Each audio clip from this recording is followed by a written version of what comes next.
Kalau nggak mau kegerus, ya harus menggerus gitu kan, disruption era. Yang sulit itu bukan hanya Sumatera Barat. Semua provinsi Indonesia lagi sulit, semua negara juga lagi sulit. Sama aja, kondisi sama. Jadi di dalam dunia usaha itu, uang itu nomor sekian memang. Yang paling penting itu networking dan kejujuran. Ya kan? Kalau mau bisnis ya jujur dari depan. Jujur. Sekali.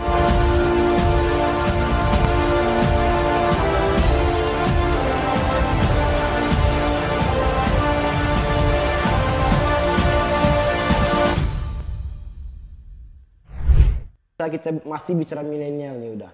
Kalau misalnya banyak sekarang pemimpin daerah atau pemimpin kabupaten atau kota itu mungkin kaum milenial seperti yang kita bahas tadi gitu. Cuma mungkin permasalahannya apakah itu ada kendala untuk bagaimana meyakinkan masyarakat bahwa milenial ini mampu loh untuk memimpin suatu daerah gitu. Ya. Di samping tadi yang saya singgung 9 itu perlu diketahui juga ada 6 wakil gubernur di Indonesia yang usianya di bawah 40 tahun. Di bawah 40 tahun. Ada 6 ya. Sulawesi Selatan, bahkan sekarang jadi PLT gubernur karena ada masalah dengan gubernurnya. Terus Jawa Timur, Mas Emil Dardak, Jawa Tengah, Gus Yassin, terus Banten, Lampung, saya sendiri Sumatera Barat. Jadi ada 6. Nah, Sumatera Barat jadi salah satu perwakilannya. 6 wagub yang usia di bawah 40 tahun. Jadi artinya itu udah memperlihatkan, bahkan ada menteri ya. Ada menteri yang usia di bawah 40 tahun. Nah, itu udah memperlihatkan, artinya udah banyak kesempatan-kesempatan dalam hal leadership, bukan hanya di perusahaan, tapi juga di government, yang melibatkan teman-teman atau kelompok milenial ini. Dan ke depan pasti akan makin lebih banyak lagi. Saya optimis gitu. Nah, karena memang gimana pun, karena demografi kita paling banyak di situ, di usia segitu.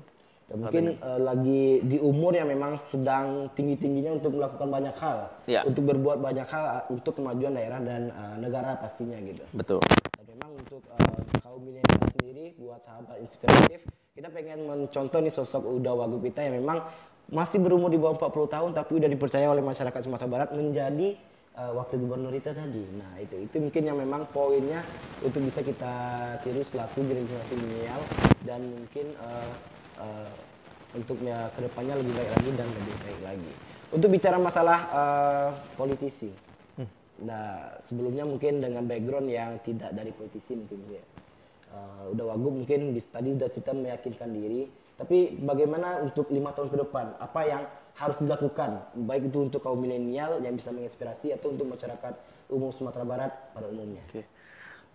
Pertama kita nggak nyampe 5 tahun nih, karena memang peraturan undang-undang yang berlaku sampai 2024, jadi sampai 3 tahun 8 bulanan. Nah, gini, selain milenial, kita kan membuat program ya, program-program unggulan untuk Sumatera Barat. Program unggulan provinsi ini harus bisa berkolaborasi dengan program-program di kota kabupaten. Bukan hanya untuk milenial, tapi untuk seluruh program-program lain. Karena keterlibatan milenial otomatis akan terjadi di situ. Apapun itu, mau pariwisata, ekonomi kreatif, UMKM, dan sebagainya, pasti akan terjadi keterlibatan milenial. Mau langsung maupun secara nggak langsung. Pasti gitu kan. Nah sekarang gimana kita dari milenial juga harus siap dengan program yang ada dan perubahan-perubahan yang terjadi nih. Ini sekarang kan disruption era kita kenalnya. 4.0 era gitu. Collaboration era gitu. Nah, ini kita juga mesti paham apa sih disruption itu, ya kan? Disruption itu kalau bahasa Indonesia penggerusan. Kalau nggak mau kegerus, ya harus menggerus, gitu kan? Disruption era. Many jobs destroy during disruption era. Tapi many jobs created juga, gitu. Contoh jobs yang destroy. Sekarang teller bank udah masuk jadi profesi yang langka nanti. Tukang pos, penjaga pintu tol, kalau di daerah yang udah pakai tol, gitu. Jadi, nah itu harus siap dengan perubahan. Dan ingat, karena COVID ini, terjadi proses digitalisasi yang lebih cepat dari seharusnya di Indonesia. 2,5 kali lebih cepat dari seharusnya. Tadinya 10 tahun jadi tinggal 4 tahun nih. Nah itu dia.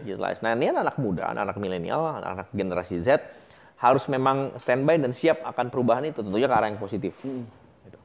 Artinya memang sekali lagi buat sahabat inspiratif, diimbau sama Uda Wagub kita harus melakukan hal yang positif dan memang harus melakukan untuk keterlibatan orang banyak. Apakah itu banyak milenial sekarang yang memang membuka lapangan pekerjaan dengan usaha mereka, dan itu mungkin juga membantu atau mungkin bisa berkolaborasi juga dengan pemerintah nantinya gitu ya? Ya pasti harus. Dengan lapangan pekerjaan dan memang masyarakat umum Sumatera Barat yang sekarang kita tahu dengan kondisi sekarang banyak yang di PHK atau banyak yang tidak kehilangan pekerjaan mereka dan mereka mungkin butuh banyak lapangan pekerjaan nantinya gitu. Pasti. Nah khusus untuk lapangan pekerjaan mungkin udah Wagub sendiri selaku dengan programnya yang milenial Manang, apakah ada hal-hal tertentu yang pengen disasar? Ya begini, yang sulit itu bukan hanya Sumatera Barat.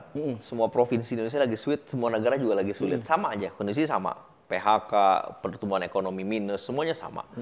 Kenapa kita ingin menciptakan banyak entrepreneur supaya anak-anak muda ini nggak selalu berpikir mencari pekerjaan, tapi memberikan pekerjaan, menciptakan lapangan kerja. Maksudnya seperti itu.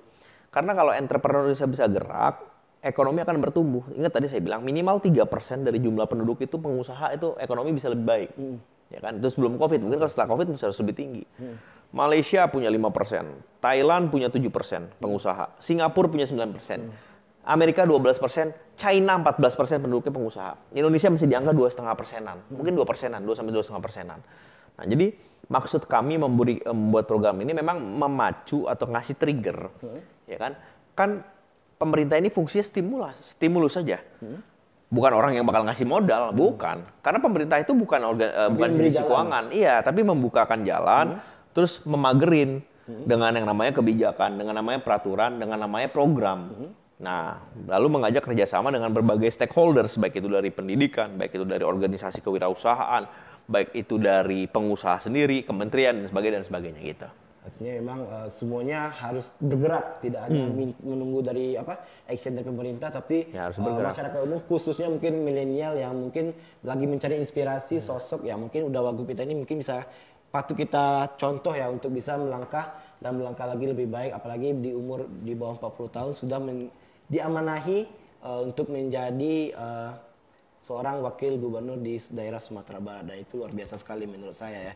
Dan untuk bisnis sendiri gitu Mas, sebelum menjadi wakil gubernur pasti banyak bisnis yang sedang dijalani gitu. Nah mungkin bisnis apa aja mungkin lagi udah Wagub jalani? Jadi selain di dunia bisnis, saya kan juga banyak aktif di dunia akademik sebenarnya. Aktif. Tadi pagi saya ngasih orasi ilmiah di wisuda UNP hari ini. Soalnya dunia bisnis, sebenarnya dari dunia bisnis dan dunia akademik itulah yang mengantarkan saya ke dunia politik. Kalau saya bisnis saya hampir seluruhnya di bidang pertanian dan peternakan. Hampir seluruhnya bidang pertanian dan peternakan. Itu integrated lah di berbagai macam lah. Gitu. Ada yang menginspirasi mungkin khusus di bagian pertanian, mungkin bisa diceritain udah Wagub? Ya gimana pun konsumsi protein hewani Indonesia masih sangat rendah. Jadi artinya peluang untuk bertumbuh bisnis ini masih sangat tinggi. Terus kalau di tanaman pangan, di pertanian, konsumsi Indonesia akan tanaman pangan khusus beras jagung cukup tinggi. Sebagian besar belum terpenuhi, masih banyak yang import. Kemarin kalau lihat mau import beras dan sebagainya. Jadi room to grow-nya masih sangat besar di bisnis pertanian peternakan. Ingat kita punya captive market 270 juta. Nomor 4 terbanyak di dunia. Nah, ini sebenarnya kalau orang yang bisa memanfaatkan captive market yang Indonesia ini sangat bagus banget. Bayangin aja, kalau Dinda usaha tusuk gigi aja, berapa ratus tusuk gigi yang dibutuhin di Indonesia. Kan captive market ya, belum usaha korek kuping. Jadi captive market Indonesia sangat besar gitu. Nah, apalagi kalau urusan pangan yang bisa dibilang nggak akan ada habisnya, bahkan terus meningkat kebutuhannya. Karena itu juga salah satu kebutuhan pokok yang harus dipenuhi oleh masyarakat Indonesia khususnya gitu ya. Dan mungkin ajakan mungkin dari udah Wagub sendiri untuk kaum milenial supaya mungkin lebih menginspirasi dalam menjalankan apakah bisnis mereka, apakah pendidikan mereka atau yang lainnya gitu. Jadi di dalam dunia usaha itu uang itu nomor sekian memang. Yang paling penting itu networking dan kejujuran. Ya kan? Kalau mau bisnis ya jujur dari depan. Sekalinya bisnis kita ketahuan bohongin orang, udah nama tuh jelek. Jelek terus gitu kan. Terus satu lagi networking. Bergaulah yang luas, bergaulah manti positif ya, bergaulah yang luas, perbanyak teman. Karena banyak orang di luar sana yang punya duit tapi nggak tahu buat investasi apa uangnya. Kalau mereka ketemu anak-anak kreatif minta modal, bisa ada aja tuh bisa bantu gitu ya. Jadi pergaulan. Terus selalu coba berpikir positif. Karena sebagian besar masyarakat Indonesia dan dunia selalu berpikir dari sisi negatif otaknya. Aduh, nanti kalau gini, aduh ntar rugi deh. Aduh, nanti gini. Udah gitu duluan. Jadi ketakutan duluan yang dibayangin di depan. Padahal sebenarnya banyak jalan ya untuk maju gitu. Iya, bukan sesuatu yang positif. Wah, nanti kalau saya kaya nih saya mau beliin ibu saya rumah gitu. Jadi positive vibes yang dikeluarkan, jangan negative vibes. Aduh, nanti kalau sepi tutup ini, akhirnya nggak jadi. Gitu. Artinya, stop talking, just do it gitu lah. Nah, itu dia, selalu lakukan yang terbaik dan memang harus selalu action yang penting. Kalau bisa cuma planning tapi nggak ada dalamnya ya sama aja bohong ya. Samjuhong kalau bahasa Minangnya. Samjuhong, nah itu dia. Dan memang harapan tersendiri mungkin buat dari Udah Wagub sendiri untuk kaum milenial dan sahabat-sahabat inspiratif yang ada di rumah sekarang, harapan kedepannya dengan keadaan kita sekarang, banyak orang yang negatif vibes dan mungkin berpikiran tidak baik gitu. Ya itu tadi, selalu berpikir positif vibes ya, terus kesempatan di hidup itu nggak datang hanya sekali, berkali-kali. Kesempatan ini bukan hanya dalam bisnis ya, dalam bisnis, dalam masuk ke kuliah yang bagus, dapat nilai bagus, sampai dapat kesempatan dapat jodoh itu datang berkali-kali sebenarnya gitu. Jadi harus terus aware lah, terus lihat perubahan di dunia begitu cepat. Jadi adjust dengan perubahan. Tentunya sekali lagi perubahan yang positif. Gitu. Sangat inspiratif sekali dan sangat menggugah kita sebagai kaum milenial, apalagi generasi muda yang memang sedang berjuang dengan kondisi seperti ini gitu ya. Artinya memang hal-hal yang positif yang selalu ditunjukkan oleh Uda Wagub kita selalu dicontoh dan patut diapresiasi, dan memang sangat-sangat menginspirasi bagi saya pribadi dan mungkin juga buat sahabat inspirator pastinya.